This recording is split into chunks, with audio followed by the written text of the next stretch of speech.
Le prêt en ce jour du 9 avril 2025 a fait voir au frère Bert une grande foule venant à la réunion.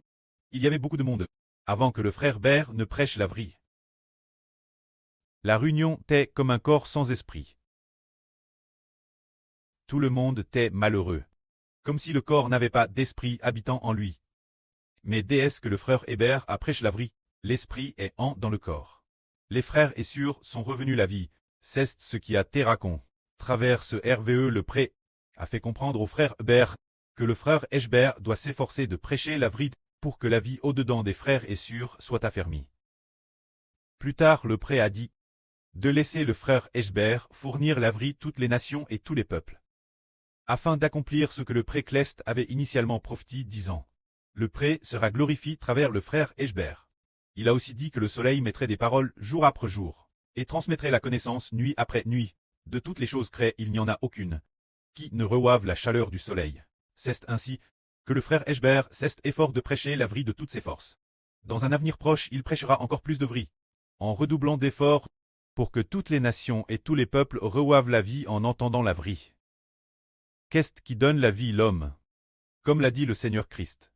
C'est le Saint-Esprit qui donne la vie l'homme. Les paroles que je vous ai dites sont vie. Elles sont le Saint-Esprit. C'est-à-dire, le Seigneur Christ est loin. Ayant la vie de Dieu en lui, l'Esprit au-dedans est vie.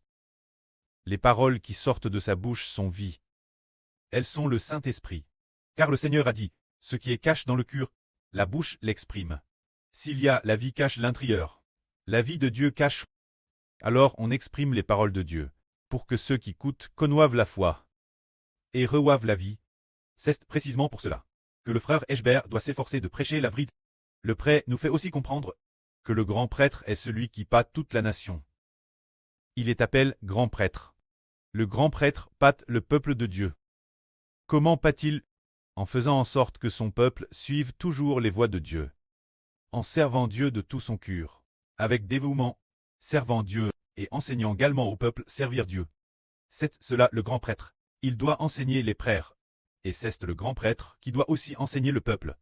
Alors aujourd'hui le frère Bert sait lui aussi qu'il est le grand prêtre. Le grand prêtre de l'Ancien Testament enseignait les commandements de Dieu, la loi de Dieu, ou les dispositions des sacrifices. Ce que le grand prêtre du Nouveau Testament doit enseigner, c'est la vrille venant du Saint-Esprit. Le mystère de recevoir le Saint-Esprit et d'obtenir la vie.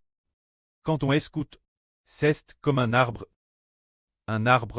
arrosé par la pluie, et ainsi il grandit continuellement. C'est la vrille que prêche le frère Hébert, et comme sur une terre aride. Des arbres dèches. Guerre c'est la descente de la pluie printanière. Ainsi ils reçoivent l'eau. Après cela, ils commencent à voir la vie. C'est comme un bois mort qui retrouve le printemps, ayant l'arrosage de la pluie. Il ressuscite d'entre les morts. Ensuite, le frère Hébert est aussi le soleil, déesse que la lumière du soleil brille. Il effectue la photosynthèse, et il grandit. C'est ainsi que celui qui prêche la vrille doit avoir en lui la vie de Dieu, et la vie dans le Seigneur. Qui donne la vie aux hommes, le souverain sacrificateur de l'Ancien Testament ne donnait pas la vie. Il ne faisait que raconter les commandements. Le souverain sacrificateur du Nouveau Testament. Il ne parle pas de commandements, il parle de la vie nouvelle venant du Saint-Esprit. Le souverain sacrificateur de l'Ancien Testament parlait de la loi de Mose. Des paroles des deux tables de l'Alliance. Le souverain sacrificateur du Nouveau Testament parle de la vie nouvelle venant de l'Esprit de Dieu et du Seigneur Christ. Pour que tous ceux qui écoutent voient leur vie croître continuellement, pour finalement devenir comme le bon prêtre Cleste, et comme notre prêtre le Seigneur Jésus-Christ. Parfaitement. Cette vie Cleste naît du Saint-Esprit.